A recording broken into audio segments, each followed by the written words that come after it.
네, 지난달 강원도 동해 어린이 보호구역에서 초등학생 아이가 교통사고를 당했습니다. 민식이법 시행 이후 강원도 내 첫 사고였는데요. 도로교통법 개정안, 일명 민식이법이 시행된 지 2달이 지난 지금 어린이 보호구역은 제대로 관리가 되고 있을까요? 현장 취재한 홍승 기자와 함께 이야기 나눠보겠습니다. 안녕하십니까?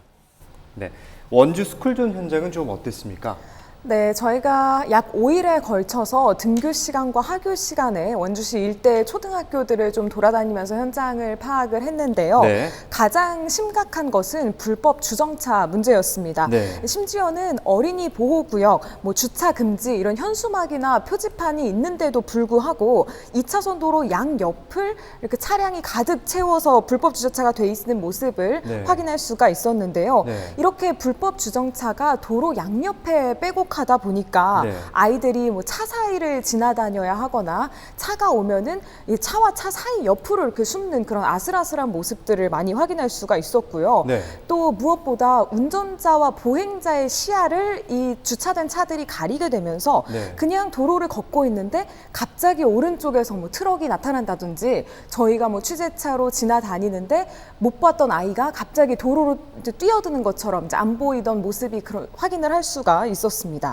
네, 이렇게 화면만 봐도 길목이 상당히 좁고 아슬아슬한 느낌이 드는데요. 시에서는 현재 어떻게 상황을 좀 파악하고 있습니까? 네, 사실 왜 이런 부분을 단속을 하지 않나 이런 의문이 좀 드실 것 같은데요. 네. 원주시 전체에 있는 어린이 보호구역이 모두 95개소입니다. 네. 그런데 이 지금 30km인 이 속도를 제한하거나 과속 차량이나 불법 주정차 차량을 단속하는 이 CCTV는 전체 어린이 보호구역 중에 3개소에만 설치가 되어 있는 상황입니다. 그렇다 보니까 저희가 시에 지금까지의 불법 주정차 상황, 과속 상황 등을 현황을 문의를 했지만 집계가 제대로 되지 않는 그런 상황이었습니다. 네. 시에서는 올해 CCTV를 추가 12개소를 설치하겠다고는 밝혔지만 그걸 감안하더라도 설치율이 전체 어린이 보호구역의 약 15%에 불과한 수준이어서 좀 아직 부족하다고 볼 수 있겠고요. 네. 우선은 29일부터 어린이 보호구역에 주민들이 직접 그 해당 위반 차량을 찍어서 신고할 수 있는 주민신고제가 추진이 됩니다.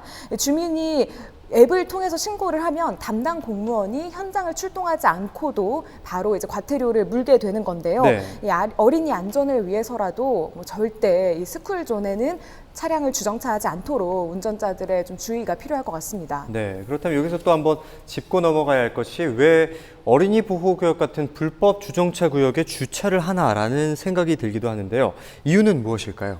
우선 이 시 자체에 주차장이 많이 부족한 좀 실정입니다. 네. 저희가 이 통계를 좀 확인을 해봤는데요. 네. 2020년 5월 기준으로 원주시에 등록된 자동차 수가 모두 17만 4천여 대입니다.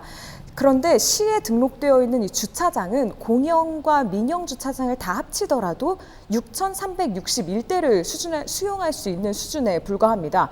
그러다 보니까 지금은 이제 낮 시간이나 저녁 시간 한때에 도로 양옆에 이렇게 주차를 할 수 있도록 하는 탄력적 주정차 허용 구간을 만들어 놓긴 했습니다만 네. 주차 수요가 워낙 많다 보니까 이조차도 사실 감당하기가 좀 역부족인 상황입니다. 네. 사실 이런 문제는 이 도시가 팽창하고 인구수가 늘면서 좀 일정 부분 좀 자연스럽게 따라오는 문제일 수는 있습니다. 네. 그래서 해결에는 좀 시간이 다소 필요할 것으로 보이고 있습니다. 네, 주차 공간 해결에는 시간이 필요할 것 같다고 짚어주셨는데 또 이제 흔히들 민식이법이라고 이야기하는 도로교통법 개정안 자체에 대해서도 이야기를 해보겠습니다. 네, 이 도로교통법 개정안 많이 들어보셨지만 이게 어떻게 바뀐 건지 자세히 모르시는 분들이 좀 많았는데요. 네. 이 도로교통법 개정안, 일명 민식이법은 어린이 보호구역의 안전시설 의무화와 또 보호구역에서 어린이를 다치게 할 시에 처벌을 강화하는 것을 주요 내용으로 합니다. 이 개정 이전에는 어린이 보호구역에서 아이가 다치더라도 교통사고 처리 특례법에 따라서 처리가 됐었는데요. 네. 이제 스쿨존에서 아이를 다치게 하면 1년 이상 15년 이하의 징역 또는 500만 원 이상 3천만 원 이하의 벌금형이 내려지고요. 특히 어린이를 사망에 이르게 할 경우에는 무기 또는 3년 이상의 징역에 처하게 됩니다. 네. 네, 또 그런데 아직까지 개정 시행 석 달이 채 되지 않았는데 이 민식이법을 둘러싼 개정 이야기가 또 나오고 있죠. 네, 그렇습니다. 이게 아무래도 아이들이 갑자기 튀어나올 수 있기 때문에 네. 운전자는 정말 주행 속도를 지켰고 고의가 아니더라도 사실상 아이를 사고에 나게 했을 때 성범죄에 준하는 수준의 강력한 처벌을 받는다는 것이 네. 다소 좀 과도하다. 그리고 아니다. 뭐 아이를 당연히 보호해야 한다. 이런 의견들이 좀 팽팽하게 부딪히는 건데요. 네. 저희가 이제 여러 시민들의 의견을 좀 들어봤는데 법 개정하면 안 된다. 강한 처벌 유지해야 한다는 입장에서는 적어도 스쿨존에서는 아이가 다치는 일이 없어야 하고 운전자에게 강한 주의 의무를 부과할 필요성이 있다. 이 부분을 좀 강조를 했고요. 네. 반대 입장에서는 아무리 조심하더라도 아이가 튀어나올 수 있는 가능성을 배제할 수가 없는데 그 상황을 운전자에게 책임까지 묻는 건 좀 불합리하다. 이런 입장을 밝혔습니다. 네. 실제로 이 민식이법이 시행한 이후에 법 개정을 요구하는 국민청원이 35만 명 이상의 동의를 받으면서 민감용 경찰총장이 직접 수사 과정에서 과실 여부를 좀 꼼꼼하게 따지겠다 이런 입장을 밝히기도 했으니까요. 네. 이 부분은 좀 앞으로 상황을 좀 더 지켜봐야 할 문제인 것 같습니다. 네.